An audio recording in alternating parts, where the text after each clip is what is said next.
We're sitting in about 15 foot of water, so the talons will fully extend. Let's put them down to make sure that squealing is gone.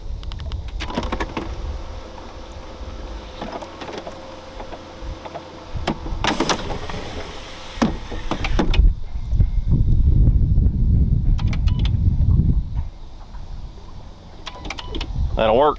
Up.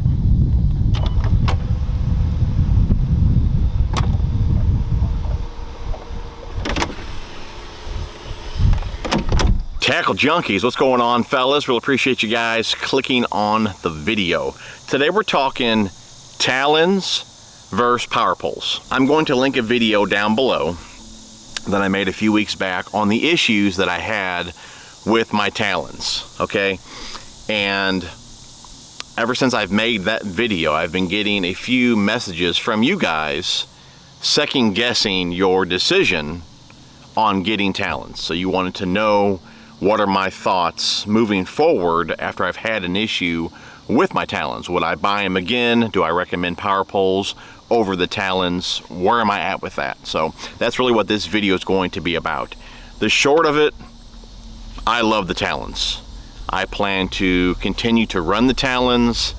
On my next boat, I plan to get talons. I mean, it's that simple, okay? But there was a thought process, you know, going into, do I want power poles versus talons? And we can go ahead and go over that as well. Just a quick heads up, I'm not affiliated with power pole or talon.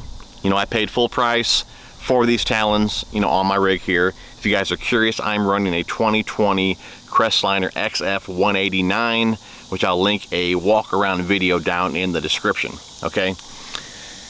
But I've had, like I said, the talons now for a little over a year, and I had power poles in the past on my tracker.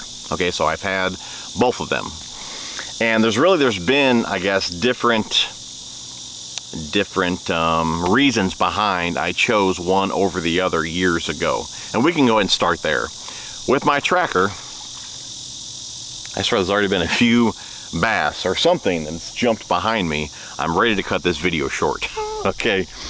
But we'll start with the tracker. Okay, on that particular boat, I ran pretty big batteries, and the back compartment, or the battery compartment, I believe is even smaller than what's on this Crestliner here. But I'm running a 24 volt system on this boat, where on the tracker I was only running a 12, but I was running 31 series batteries, so I had much bigger batteries than what I'm running back here. As of right now, I do plan to upgrade those here in the future, but on the tracker, like I said, with the battery setup that I had there, I did have room for one pump, okay? And really what kind of played a role then was price. Now, if you're looking at blades, power pole blades, I believe they're right around $2 grand. Same price or very similar in price to what the talons are, okay? When I got my power pole, I went with the Sportsman 2, which I do believe is right around $1,200 to $1,300, okay? And the fact that I can only fit one pump, I went that route. I had the room for one pump, and like I said, it was much cheaper than going blades or talons. So that's the route that I went with my tracker, okay? And since I was familiar with power poles, when I went to purchase this boat, when I was talking with the dealership, I planned on going power poles again, okay? But talking with the dealership, they said there's no way that we'll get pumps back there in the battery box. So that kind of made my mind up, but I did take a couple days to think about it. I know some guys have moved batteries around the boat in different storage compartments. They've moved pumps in different storage compartments. And I said, look, I'm the tackle junkie, man. There's no room for batteries and pumps in my storage boxes. That is strictly for tackle. So really, in this boat, or with this boat, the deciding factor did have to do with the storage that I had in the battery box, and there's just no room for two pumps in there. So for one, you do need to consider if you have the room for the pumps, okay? I did it in my battery box, so it was kind of a no-brainer. Also, I didn't want to deal with the oil, okay? Possibly having an oil leak, or maybe one of the hoses blowing. I didn't really want to deal with the mess with power poles. Okay, that being said, like I said, I ran power poles on my tracker. I never had one issue with leaks. I did have an issue with my pump that they did swap out, but as far as leaks go, I did not have any issues with leaks, you know, with oil, with my pump. Something else that I did consider, okay, is the height. Now with the Sportsman 2, I believe only an 8-footer is available, okay?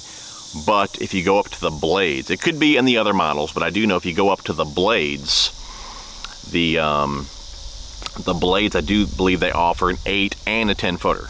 Okay, with the Talons, you can get 8, 10, you might be able to get 12, or it could jump straight to 15. I don't really remember on that one. I'm running 10s, okay? And with running 10s here, okay, I only have a 50 horsepower on this boat, which some of you guys ask about that to this day as well. And I did make a video on that, which I'll link down below. But my home lake, we'll just call it my home lake, the lake that's closest to me, I don't fish it as much as I used to. But like I said, it's only really like 18 minutes down the road, and it has a 50 horsepower max. So because of that lake, when I don't have a lot of time, that's where I go. I went with a 50 on this boat, okay? It pushes this boat around plenty good for me, about 30, 32, the way I have it loaded down. That's fast enough for the lakes, you know, for the size lakes that I fish, okay? But since it's a smaller motor, I didn't really want a shallow water anchor that was so much higher than the motor, okay? These are 10-footers, and the 8-foot power pole that I had on my tracker, and I had a 50 on that rig as well, those sat higher, you know, above the motor than these 10-footers do. Okay, so if I was going to run 10-foot poles, which I knew for sure I wanted 10-footers just because there was a lot of situations where the 8-footers didn't hold me. So I knew I wanted 10, so I was also thinking if I put 10-foot power poles on this rig, they're going to be much higher, you know, than these 10-foot Talons are, you know, when they're mounted on the boat.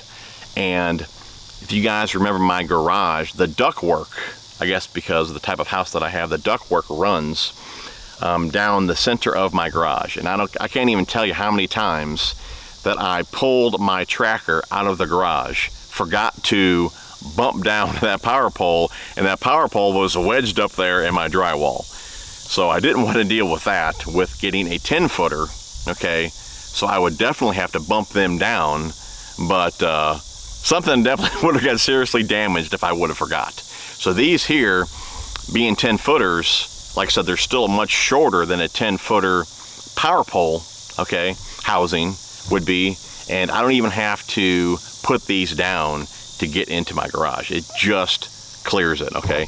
But with power poles, you do have the option to bump down the poles. That's what I had to do to get into my garage. The issue I just had was remembering to bump them down before I pulled back out, and like I said, many times I was in the drywall.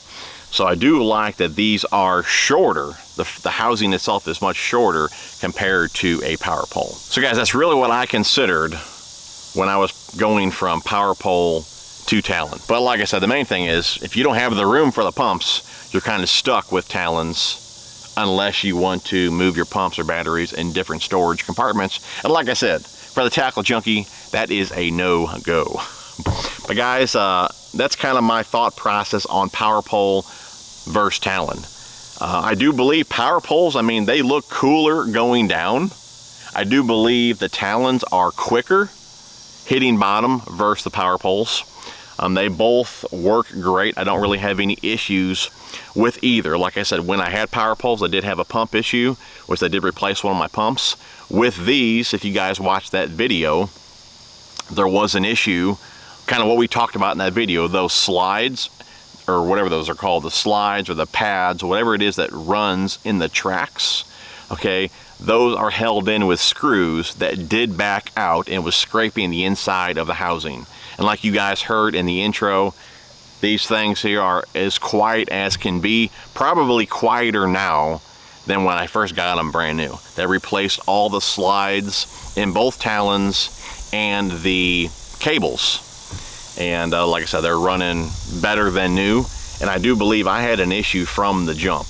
I believe MinnKota is saying that they do put Loctite on those screws, where the shop is saying they don't. So if you haven't had issues with this, you may in the future. Something to keep an eye on. But if you, like I said, have that screeching noise that won't go away with a good cleaning and some pledge, most likely those screws did back out. So anyways, guys, that's my take on power pole versus Talons. Hopefully you guys enjoyed the video. If you did, be sure to smash the thumbs up, and we'll see you guys on the next one. Love you guys.